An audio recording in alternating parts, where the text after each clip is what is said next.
Welcome back to it, folks. Sound is fixed, and we are back. So, welcome to it, a different ball game. It is Friday night. Gremlins in the system, huh? Well, there you go. What you gonna do? Got to roll with the punches. Anyway, it is Friday. Welcome to it. Hope you're all feeling good. I'm feeling very, very good myself. I am. I'm still learning microphones. I'm learning how to use them. Learning technology. You know, it's a new time. I'm getting old. So welcome to it, folks. Really looking forward to tonight. Tonight, Friday 5, of course, we're finishing up, rounding up our teams. So next week, Friday, I will give you my 1 to 11 that I've selected. Today, selecting our goalkeeper. Of course, the shot stoppers, and they save you points. Without them, it ain't going to go well. So I'll give you my top 5 greatest Premier League keepers of all time. I will also talk to you about my prediction for tomorrow in the FA Cup. So welcome to it tonight. Just me, of course, Q&A. So if you've got your questions, of course, we've got a couple of questions that are lined up. There's lined up a few questions for me from previous shows. So looking forward to answering those.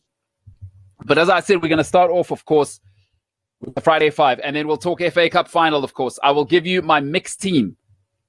I'll give you my mixed team and my prediction for what I think will happen tomorrow night in the Football Association Cup. Looking forward to that. But we'll get to that. Let's start off with this. The Friday 5. As you know, Friday's my favorite day, right? Because I get to put my list together and I get to really, this is what I love doing, right? I love these conversations. Who's the greatest? Who isn't? You know, every single sports fan in the world. Pubs around the world.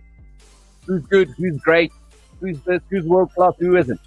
Well, I'm going to give you 5. All of them legendary goalkeepers. My top 5 goalkeepers. All right, I'm going to start at number 5. Look, he was the Invincibles keeper. It's as simple as that. He's the Invincibles keeper. You got to be an incredible season, very commanding. Some called him crazy, but wow, steel at the back, ladies and gentlemen. At number 5, Dutch keeper, Jens Lehmann. Absolutely legendary, rock solid at the back. He's followed at number 4 by Aguna, of course, 140 clean sheets. My goodness gracious. 3rd most in history. Listen to the famous song 1-0 to the Arsenal. He was the rock in that. Absolutely brilliant. And great ponytail, by the way. Absolutely great ponytail. 2 titles and just a legendary career. One of England's greatest. One of the Premier League's greatest. At number 4, the tremendous David Seaman. At number 3, I mean, this guy might be one of the tallest human beings to ever walk around on planet Earth. Absolutely brilliant. Started at Fulham and changed everything. 7th most clean sheets, 132 clean sheets all in all. He's got the record for the most clean sheets in a row. 14. I'll let that sink in. 14 clean sheets in a row. They 3-peated with this guy in the team. Absolutely brilliant goalkeeper. An incredible career. He's now director at Ajax. As I said, one of the tallest human beings ever. Ladies and gentlemen, number 3, the brilliant, the great, legendary Edwin van der Sar. Absolutely brilliant in his time. And much like most Dutch keepers, tremendous feat. At number 2, so this guy's just something else, right? And it's a pity that, I mean, the guy who's at number 1, I don't think there's any debate. But this guy at number 2, absolutely incredible. Most clean sheets of all time, 202. It's by 33, right? 33 more clean sheets than the next guy.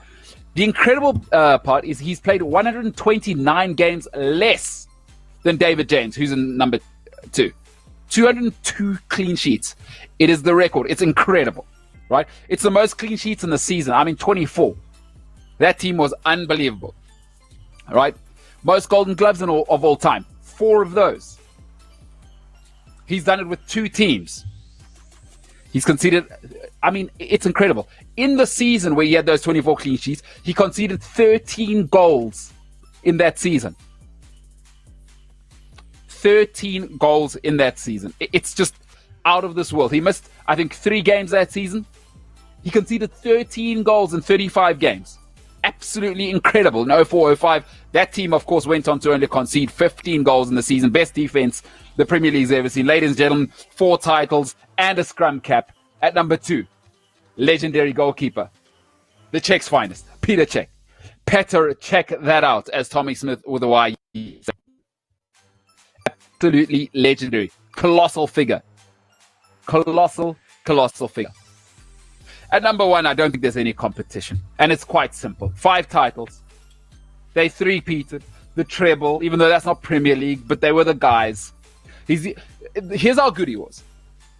He's the only goalkeeper to ever be voted player of the season.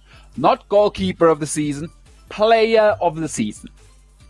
I'm going to let that one sink in. 5 Premier League titles. Absolutely incredible. He's the goalkeeper of the century, 1907 to 2007.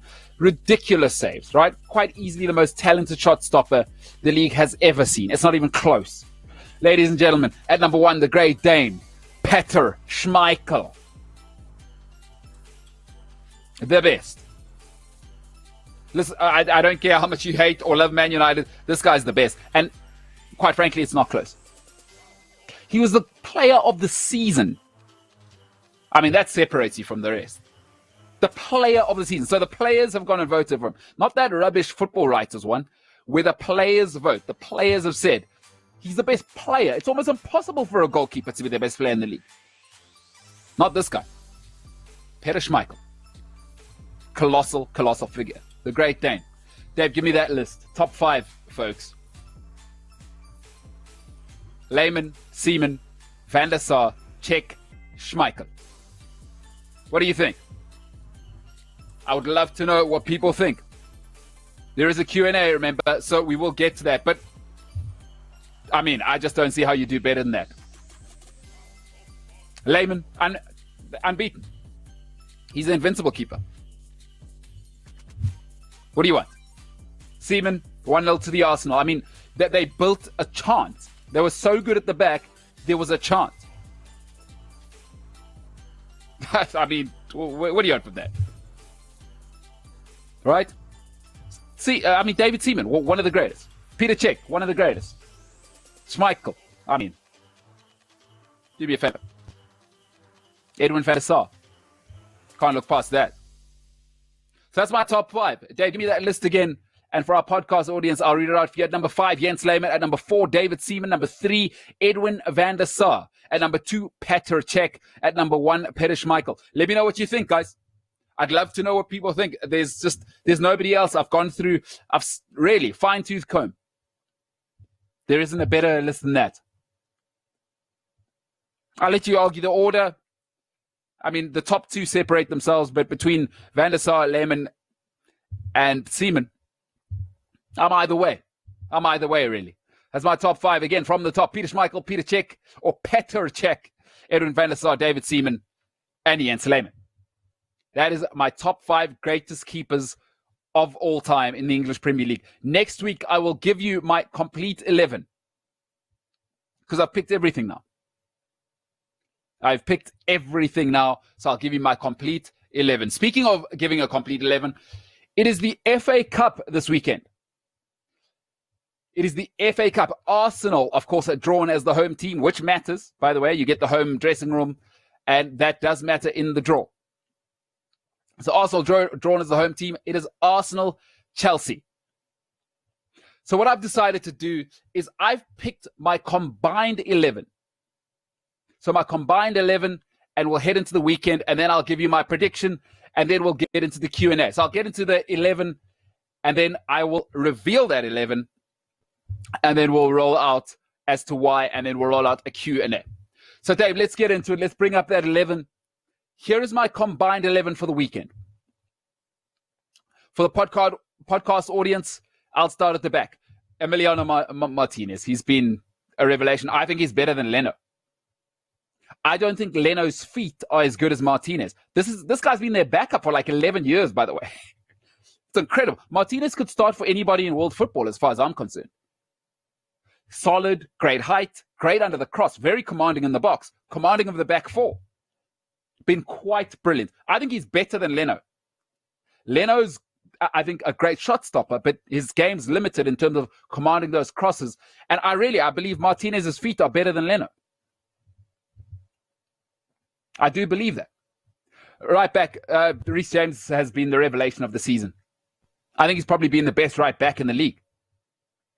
Trent Alexander-Arnold can't defend. And I know people love that he goes forward and assists, and people might call me biased. I think Reece James is already the best right back in the league. He's got a complete game going forward, some of the better delivery in the league. Trent's on the money. Please don't take it away from him. Trent is on the money, but Trent can't defend. And that has its limitations. It has its limitations, I'm afraid. So for me, Reece James, no argument. The centre-backs, these aren't the best centre-backs. It's the least worst. Because Arsenal is a shambles and Chelsea's back four has been a shambles. And I don't believe these two are as bad as people say. I just think when you've got Jorginho in front of you, it's not going to work. But anyway, for me, it's Rudiger and Zuma. Right? Of the available ones, it's Rudiger and Zuma. You can't tell me, you just can't. You can't tell me you're going to play David Luiz over either. So for me, Rudiger's one of the better defenders, I think, in England when he's got the right partner. He's got that athleticism, he's commanding. And individually, he very rarely makes mistakes. I think being next to Zuma, it's been heavy lifting. It's been really, really heavy lifting. But Zuma, I'm starting to like more. That athleticism, I think he's settling down. He's got the confidence of the coach. And I think he plays better on the left than he does on the right. It sometimes happens with the right-footed centre-backs. I don't know what the science is. So Rudiger, Zuma. And on the left, I think a guy is, next season, if Arsenal let him loose, and I've also seen a new side of him, Tierney can actually play as a centre-back in a back five. Kieran Tierney has been brilliant. Scotland has two world-class left-backs. Kieran Tierney next season, hey, look out for it. I'm calling it now. He might be the best left-back in the league next season. He's got a bit more, he's got that grit as well, and a bit of that, Robertson, for all of the brilliance that he has. And Robertson's tough. Listen, let's get it right. Robertson's a tough sucker. But Tierney, I like that physique. He's a little bit stronger. And my God, the delivery, he gets box to box. He gets to the other end. His defense is brilliant. Positionally, he's brilliant. So Tierney, for me, is runaway. He's top two left backs in the league.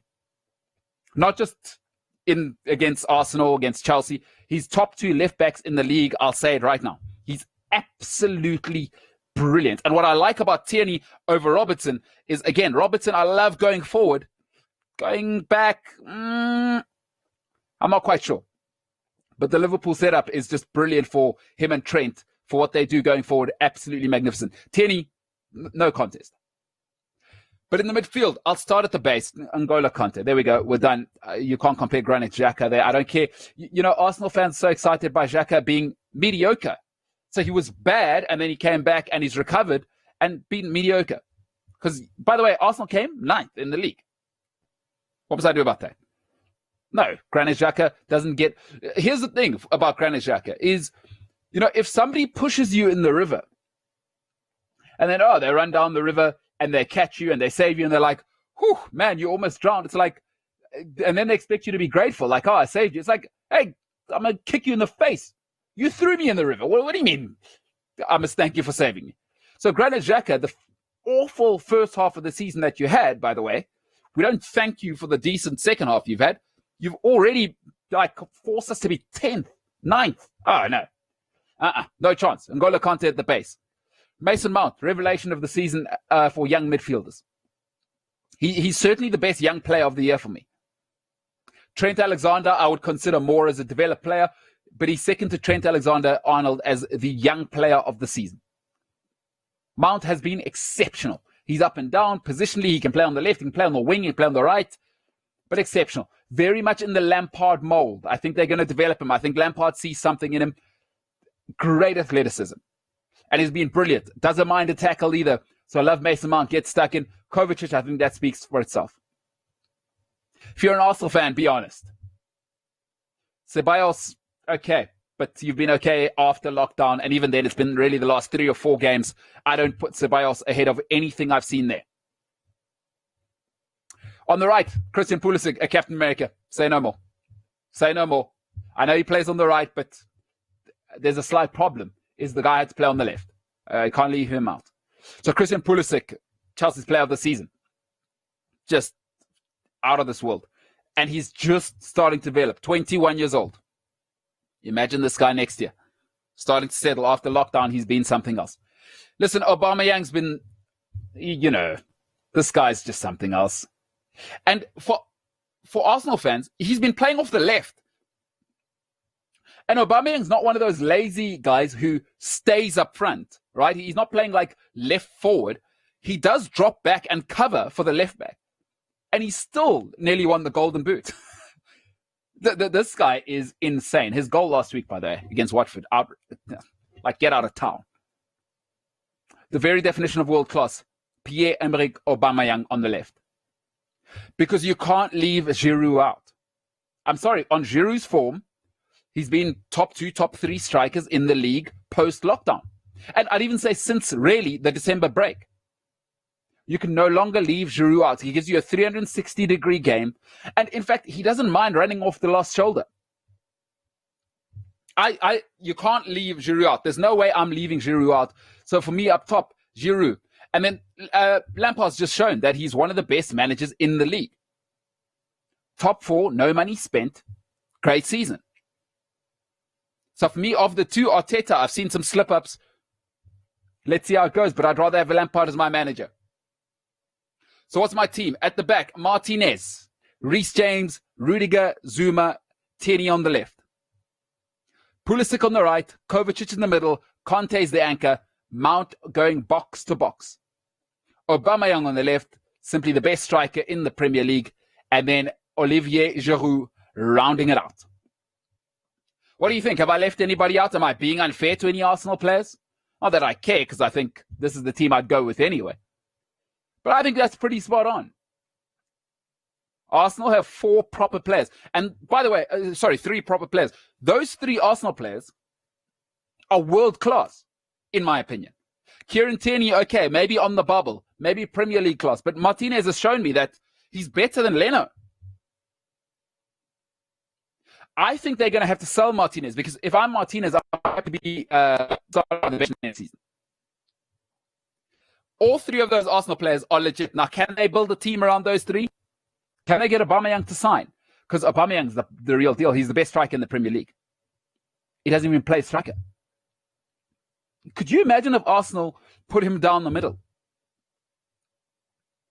Honestly, he'll get 35 goals. Because he's expending so much energy on the left there. That's my team, folks. Love to know what you think. FA Cup, tomorrow, I think, 6 p.m. South African time. Really, really looking forward to that.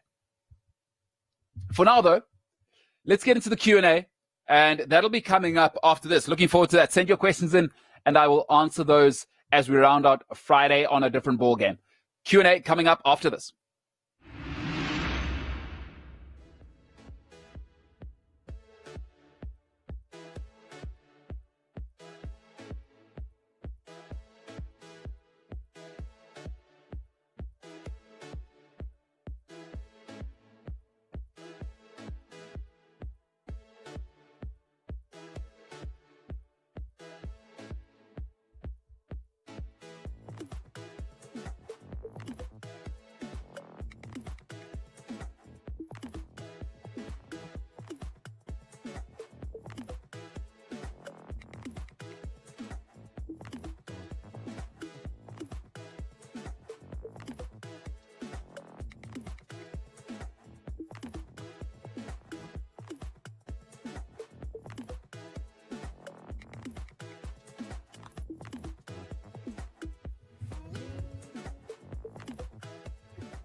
Welcome to it. Welcome back.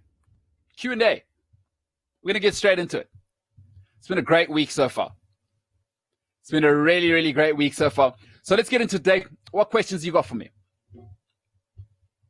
We're going to start off with Senzo Setebe, who's saying, think the air of invincibility around the Crusaders is disappearing a bit. They have a target on their back. And number 2, the Canes showed that they are beatable. I forget what the guy's name was at 13 last week. Oh, he was poor. He was off the pace. There were 2 tries where Umanga Jensen went outside him, and this guy looked like he was running in sand, beach sand.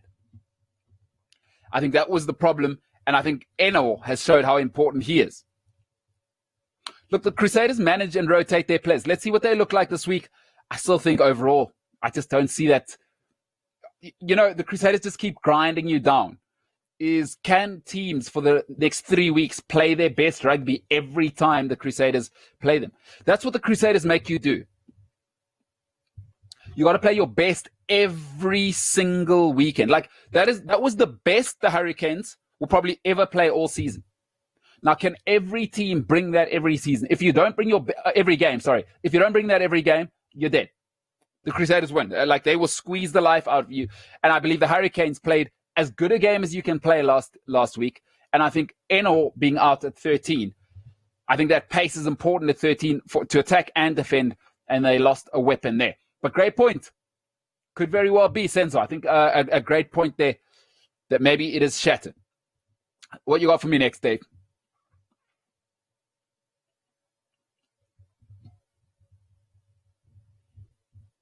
Crusaders, of course, this weekend could be very interesting. Jesse Randolph says the only reason Chelsea made the top 4 was because Arsenal, Man United, and Leicester bottled it. Well, I don't know about Arsenal. Arsenal were never in it. I think we need to be realistic there. When we're Arsenal a top 4 contender, I don't think I don't believe that.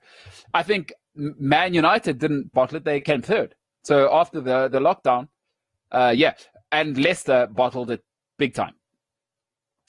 But even bigger bottle jobs than that is Chelsea themselves. Frank Lampard complicated this thing for himself. The reality is Chelsea should have been mild. Chelsea should have run away with it before lockdown, before January. There were games where, Lampard just tactically, I don't know what he was doing. Stuck too long with Kepa, stuck too long with Jorginho. I don't know what it's going to take for Lampard to see that these two no good. So for me, I think the bottle jobs, Arsenal, take them out of it. Arsenal are not top 4 contenders. Let's stop with that.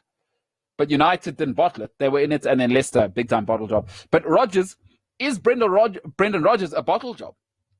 Because we saw what happened with Liverpool. He got the big assist from the Steven Gerrard slip, but it's not the first time he's bottled it.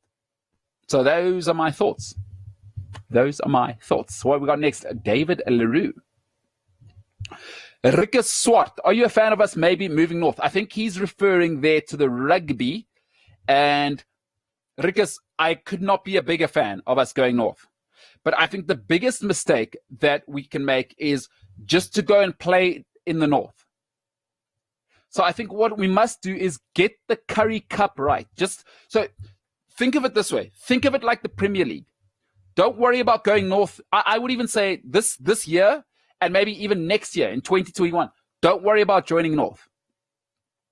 Get the Currie Cup so strong, right? And get it commercially so viable that all billionaires come in. So first and foremost, let's sell every team to billionaires. We want the NFL model. All the teams must be owned by billionaires. Saru, get out the way. Bureaucrats, get out the way. I'm not interested in anybody because the billionaires, what they'll do is make an interesting product. That's why the NFL works. Every single team is owned by a panel of billionaires. Then you get a strong commissioner, right? We need corporate governance. We can't just let them run amok and sort of bridle these teams with debt. There must be corporate governance. That's important. But if you want to own, we need people with certain amounts of money. If you want to own a team in South Africa, you must be worth, let's call it, 3 or 4 billion rand. You must have that sort of capital. You must put 500 million rand into escrow. Just like they do in NFL. I'm not saying anything crazy. This happens around the world. This happens everywhere. You go to America, they have to put money in escrow. That has to be put away. You cannot touch it. It is guaranteed for the team should they get into trouble. You cannot bridle your team like Anzi Machalach did with their ownership, right? With the debt. You cannot do that. But I believe that's what's important. First of all, reduce the number of teams. Just 6 teams, by the way. Currie Cup, get that strong. I'm not worried about going north.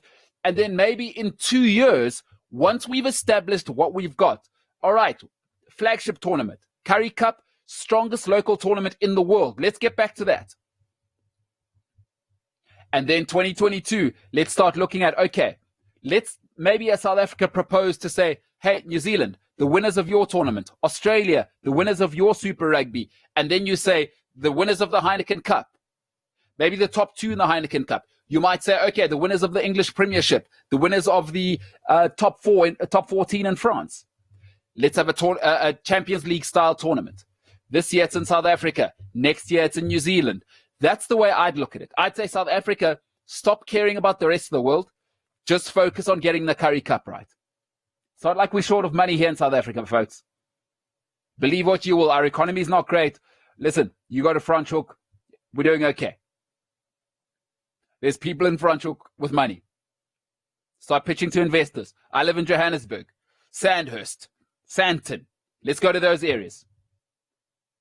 Pitch to those guys. Guys, let's get rugby going. Let the billionaires run the product. And let's take this thing to the top. Captain Gene says, Jens, how painful was it working with Mbulelo in Sweden? Be honest, this is a safe space. So good.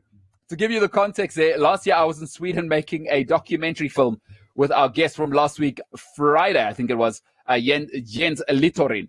And if you haven't seen that episode, awesome episode. So Jens was, of course, one of the guys, and we were making a documentary at the biggest youth football tournament in the world. And he had to work with me for 2.5 weeks. So pretty painful stuff, I would imagine. Tough to be with me for 10 minutes. So I'll ask Jens. Maybe I'll ask him to send a video of how painful it was to work with me. But I don't know. Let's see we'll have to see what Jens had to say. But I had a great time. By the way, his stories are insane. If you haven't heard his story about having to cover a terrorist incident, go and look that up. Jens Littorin. That was last week. Incredible story. And his stories about Olympics, winter, summer, every golf, the majors that he's covered. Just incredible story. 20 years as a journalist, 10 times, 10 Olympics, summer and winter combined. Insane. Jens Littorin. So yeah, who knows how painful it was. I'd imagine it's murder. I can barely handle myself every now and then.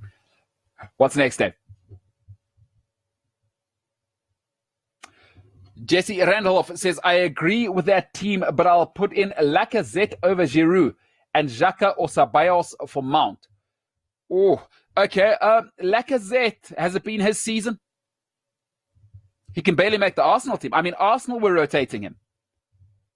Giroud saved Chelsea and put them in the top 4. So I like Lacazette, but I just can't. I can't go with him. He's had an off season because he can barely get in the Arsenal team. Nketiah is starting as a rotation option.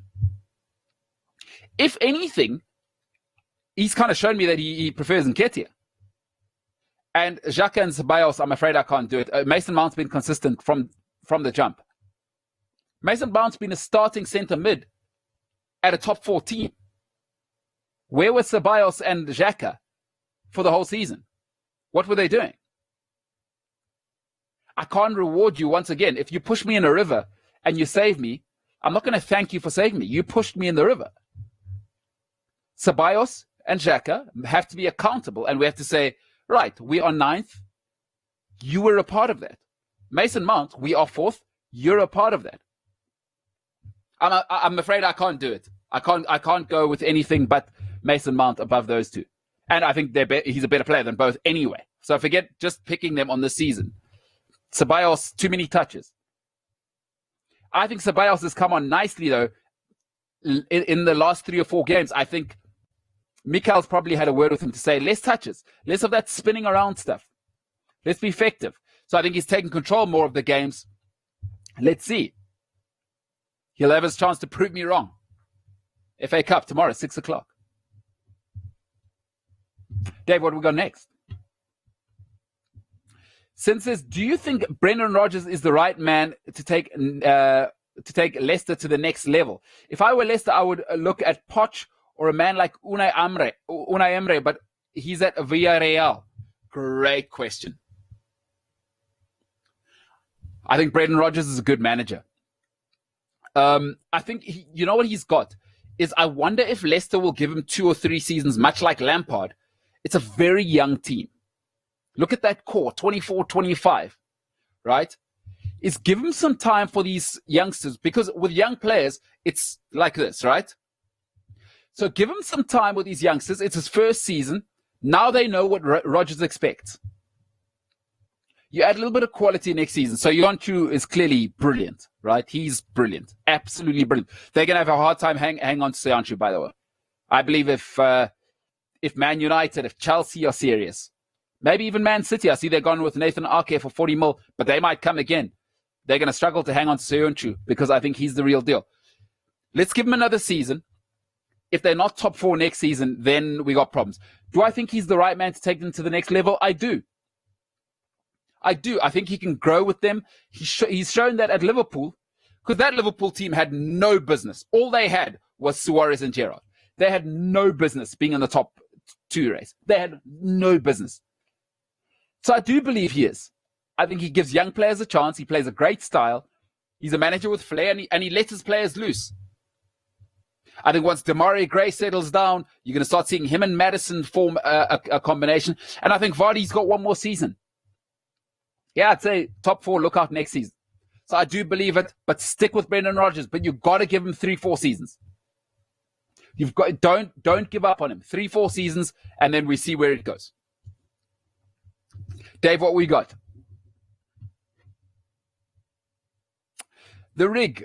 I saw on Twitter a Chelsea fan claiming tied 3rd. Can you believe this nonsense? Listen, it is tied 3rd. I don't know what you want to hear. It's tied 3rd because what's the difference in reward between 4th and 3rd? And they got tied points. Goal difference only matters when you've won something that's more than the other person. As far as I'm concerned, they got the same reward. Chelsea and Man United will be in the Champions League next season. Tied points. What's the problem? So I agree with whoever said that. Totally agree with them. I don't know what Man United fans think. What are you saying? Census Tebe says, who is your money on for the Champions League? I have Bayern to win it all. As a Chelsea fan, I don't think that tie's over. And I know people think I'm crazy. I saw us come back from 4-1 down against Napoli with a much worse Chelsea team, by the way. But overall, I can't overlook Real Madrid because this Real Madrid era, they know it's the last turn. I think 4 of them will go. Right? Modric is done. Kroos is probably gone. Bale is definitely gone. All right, Benzema will stay. Sergio Ramos, he's just signed a new deal, but he's not going to be here forever. Marcelo. So it's Marcelo's last season. I think a lot of that core knows it's the last time. I back Real Madrid. I got to be honest with you. Because one thing I've seen with great players in any sport, when top players have to win, they win. And this Real Madrid team, it's our last go around. I think they love Zidane. They gravitate to Zidane. Much of the La Decima 3 in a row team is still there. So I think Real Madrid. And honestly, people say I'm being biased. I don't think that Bayern Munich tie is over. A lot of people say I'm being ridiculous. Go and look at Chelsea against Napoli. I think it was when we won it, 2012. Go and look at that turnaround. And a much worse team. We had Ryan Bertrand and Salomon Kalou and Bosingwa. Listen to that team. And they turned it around. By the way, that was the incredible Cavani-led Napoli, by the way. Oh, they were irresistible. Absolutely irresistible. Him and Lavetti. Jesse Randolph, just because Chelsea made top 4 doesn't mean they're a top 4 team. Well, that doesn't make sense. The table doesn't lie. Makes no sense. So the nice thing about the table is, like the relegated teams, right, is I don't want to hear from Bournemouth about the VAR team, right? The VAR thing, of course, against Villa, blah, blah, blah. I don't want to hear it because no moment comes down to the final game. By 36, 37 games, the league tells you what you are. The league tells you what you are. Arsenal are the 9th best team in England. Or where were they? 8th or 9th? Sorry, I don't look beyond 4th. So I'd have to disagree purely because they came 4th. And it's decided over 38 games.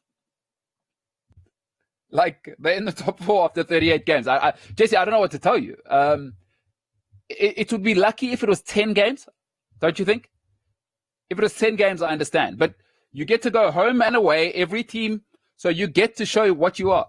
And after 38, I'm afraid, the table tells you what you are. Chelsea, if anything, so if you really want to have that conversation, is Chelsea let themselves down. They should have been maybe even second, really, with the results, because they ended up beating Man City, but they lost to West Ham. Some of the results, oh my goodness, was it Villa? Watford, I think they drew and 3 points away. Sheffield United, they threw points away. Sheffield United, they drew at home. So if anything, Chelsea cost themselves coming second because they left points on the table. City were awful this season. Man United were 14 points back at a stage before the lockdown. So, yeah, I don't know. 38 games, no, you are what you are. The table shows you what you are after 38. Dave, what we got? The Rig, nice shirt. How's the logging business going? Nice shirt. How's the logging business going? All right, I thought I'd come out with my lumberjack look. I don't know what to tell you. I'm not really a stylish person, but went for 2 meetings today. I thought, hey, so look professional. Mix it up a bit. Can't always be in sports jackets. Senzo Sitebe saying, Christian Pulisic, a.k.a. Steven Rogers, a.k.a. Captain America, the boss. Real talent, right? I read an article this week. A Man United scout said when he saw Pulisic as a 17-year-old at Borussia Dortmund, he said, not we should think about signing this kid, sign that kid.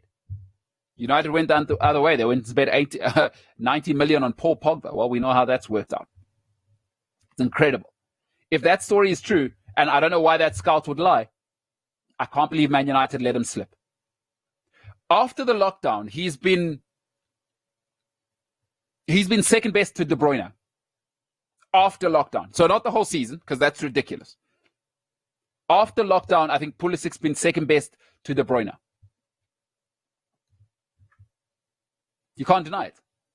I mean, Aubameyang I view as a striker, so let's be very clear. Aubameyang's just silly. What Aubameyang's done is just absolutely silly. It's at the 9th or the 8th best team. Hey, somebody tell me, where did Arsenal come in the end? Sorry. I don't look that low. 8th or 9th. He's basically in a mid-table team. Aubameyang's done what he's done. Which is why, by the way, I don't understand why Danny Ings didn't get a top 3 vote by the Football Writers Association for Player of the Season. Danny Ings at Southampton came second as the goal scorer on the goal scoring charts. That's second or third, sorry. That's insane. That's absolutely insane. Why didn't he get even a nod? Jordan Henderson goes and wins it. Are you kidding me?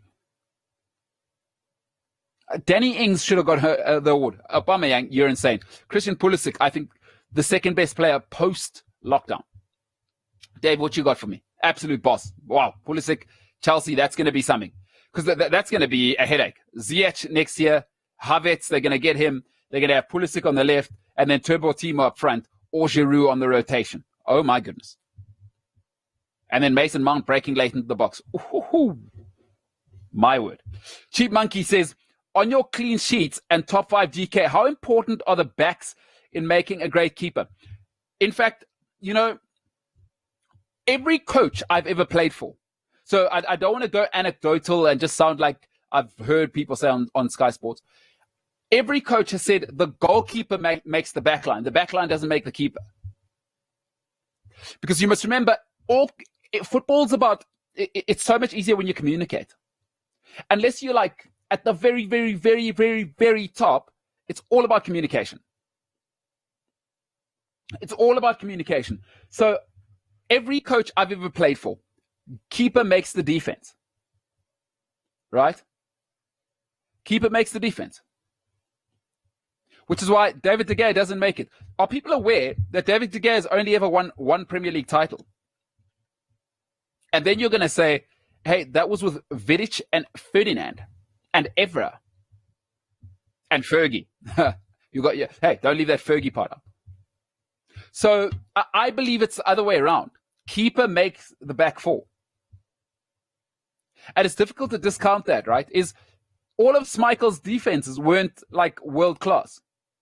Be honest, Bruce and Pallister weren't, they weren't all that. But he took them to the next level. I mean, you look at him screaming at that back line. Get out, push up, organizing.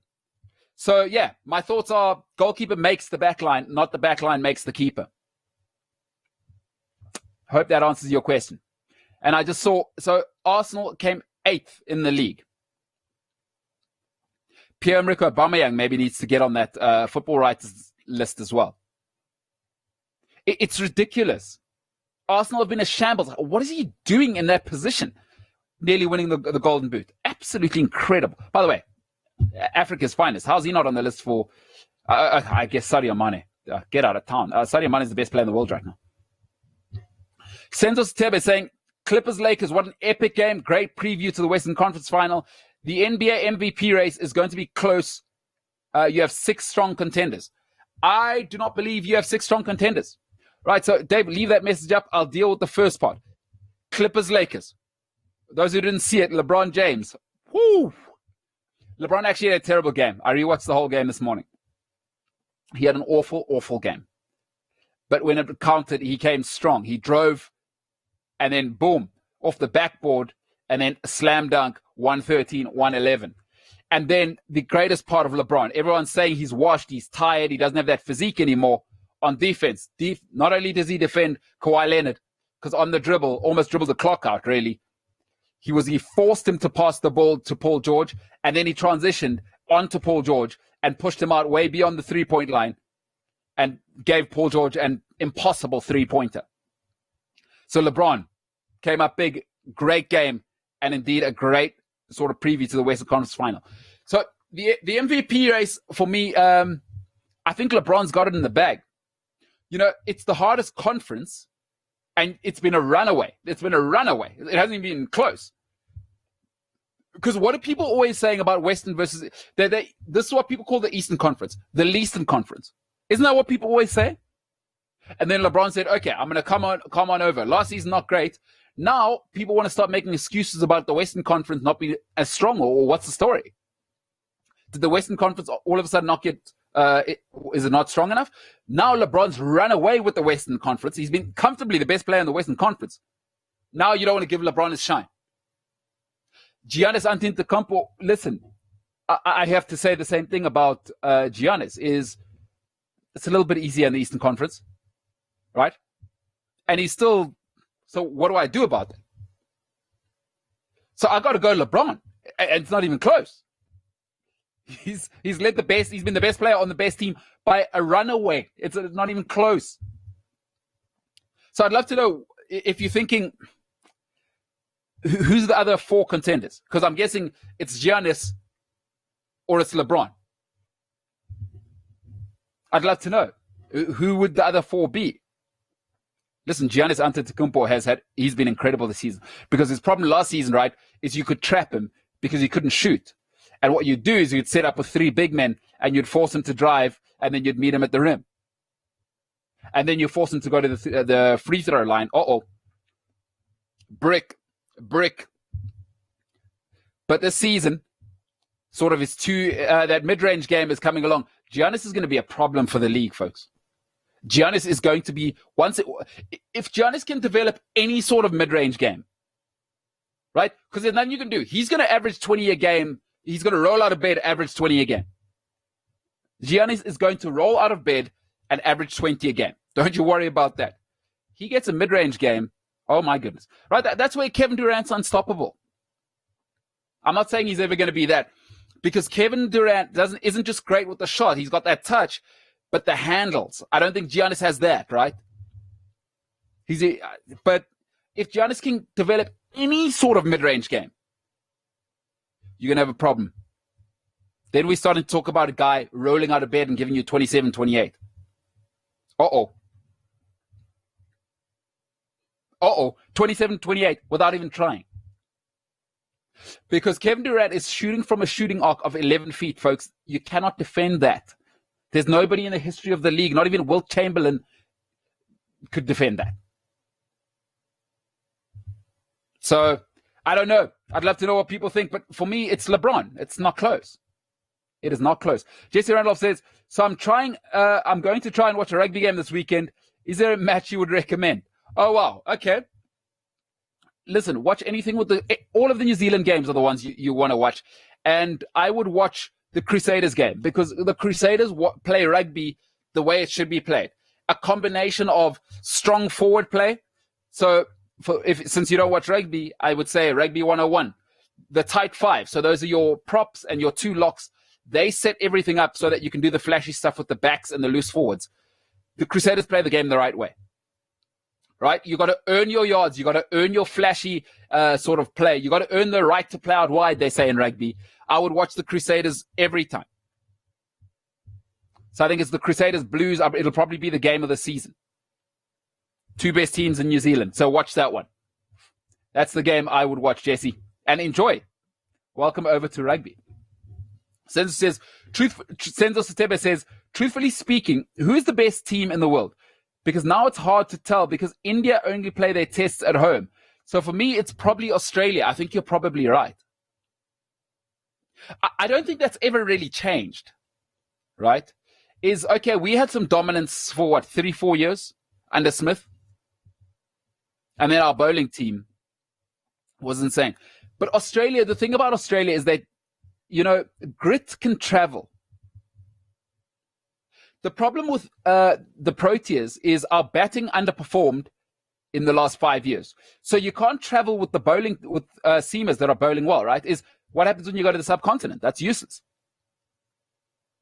You can't, and batting can't travel. What happens when you go to the subcontinent? We've seen that. South Africa haven't won a series in India. Right? I think Hansi might have. And but I don't know. I'd have to check that. But that's why South Africa haven't won. Is the thing about the Australians is they can play anywhere. You know why? You know why the great Australian team went to India and won that test series, 5 test series, 1-0? Is grit can travel. If you're gritty, so forget the talent thing. If you're gritty, grit works everywhere, right? You can dig in England, you can dig in Australia, you can dig in away. Maybe put the sandpaper away, but okay, that's a different story. They can go to India, they'll dig deep. So we got the talent, no problem. You got to have the character.